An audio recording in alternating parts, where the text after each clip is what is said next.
the Old Testament book of Ecclesiastes, chapter 5, verses 1 through 20. Walk prudently when you go to the house of God, and draw near to hear rather than to give the sacrifice of fools, for they do not know that they do evil. Do not be rash with your mouth, and let not your heart utter anything hastily before God. For God is in heaven, and you on earth. Therefore, let your words be few. For a dream comes through much activity, and a fool's voice is known by his many words. When you make a vow to God, do not delay to pay it, for he has no pleasure in fools. Pay what you have vowed. Better not to vow than to vow and not pay. Do not let your mouth cause your flesh to sin, nor say before the messenger of God that it was an error. Why should God be angry at your excuse and destroy the work of your hands? For in the multitude of dreams and many words there is also vanity, but fear God.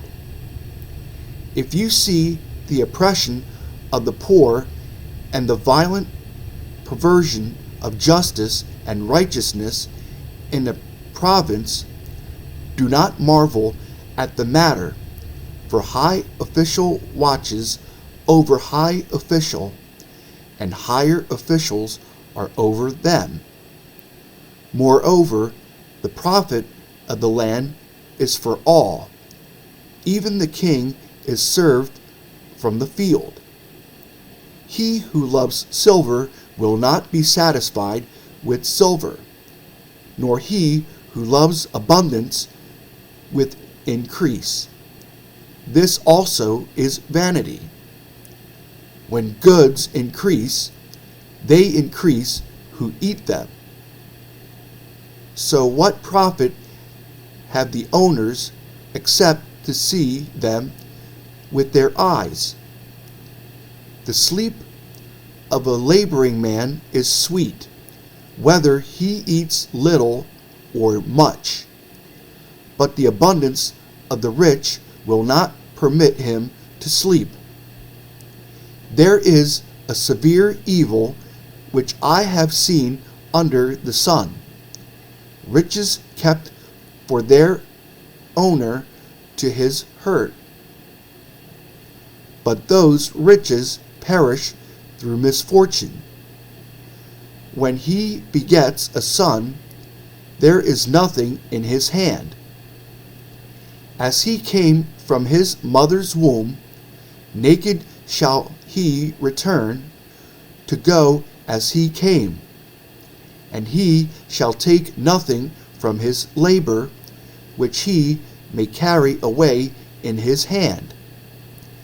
And this also is a severe evil. Just exactly as he came, so shall he go. And what profit has he who has labored for the wind? All his days he also eats in darkness, and he has much sorrow and sickness and anger. Here is what I have seen.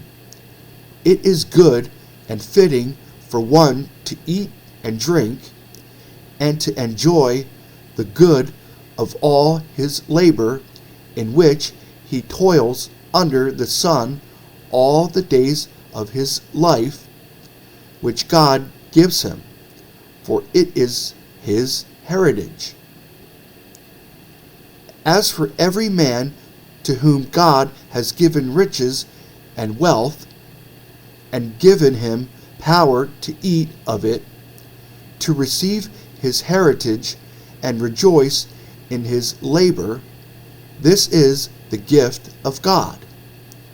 For he will not dwell unduly on the days of his life, because God keeps him busy with the joy of his heart.